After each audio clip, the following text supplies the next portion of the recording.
Padayon nga ginpapasayon han Securities and Exchange Commission SEC Tacloban Extension Office ang pag-aksesan publiko ha mga serbisyo hini samtang nagahatag hingiya ha mga mulupyo para hatalwas ngan responsable nga pag-utang.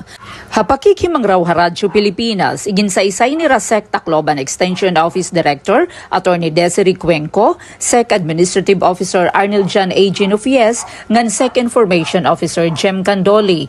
Ang mga nangunguna nga serbisyo han SEC patin importante nga mga kinahanglan tagdonhan publiko ha mga transaksyon nga may kalabutan ha pagpapautang.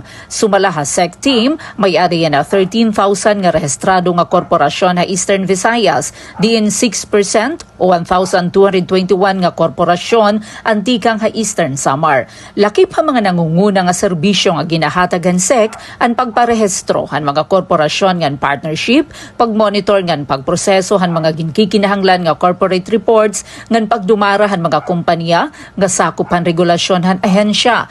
Naghatag liwat ang SEC hin impormasyon giya ngan assistance sa publiko mahitungod han corporate registration, compliance ngan iba pa nga serbisyo nga sakupan mandato han komisyon.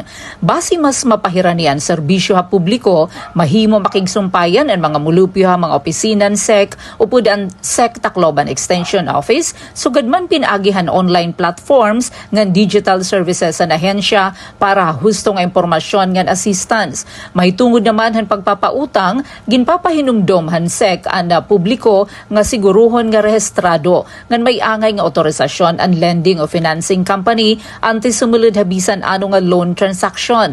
Importante liwat nga basahon ngan hibaroanhin maupay ang loan agreement upod ang interest rate, mga baraydan, penalties, schedulehan pagbayad ngan iba pa nga charges. Kinahanglan liwat nga siguraduhon han borrower nga kaya niyan pagbayad han iyaw utangon. Nagpahimat kon liwat ang SEC kontra ha mga kaduda-duda nga loan offer upod ang mga nagsasaad hin instant o guaranteed loan nga haros wara requirements, nagtatanyag hin sobra kahabubo nga interest rate o nagaaro dayon hindako nga advance payment antes igawasan loan. Ginaaghatan publiko nga beripikaron anay ang registration status ang mga lending ngan financing company, pinagin opisyal nga online verification facilities han SEC antes makipagtransaksyon ngan maghatag hin sensitibo nga personal o financial information. Kung maka-eksperyensya naman hin harassment o panhadlok, tika nga usang nga online lending platform, ginsasagdunan ng mga borrower nga tipigan ngan i-document ang mga ebidensya, sugadhan text messages, screenshots ngan iba pa nga may kalabutan nga dokumento ngan magpasakan reklamo, haangay nga government agency depende ha klase ang reklamo. Para naman ha mga nakukurian ha pagbayad han ira mga utang, ginagatan SEC nga makipag-istorya dayon ha lender base paghisgutan ang posible nga repayment arrangement o restructuring ngan likayan ang padayon nga pag-utang base la ibayad ha iba nga utang.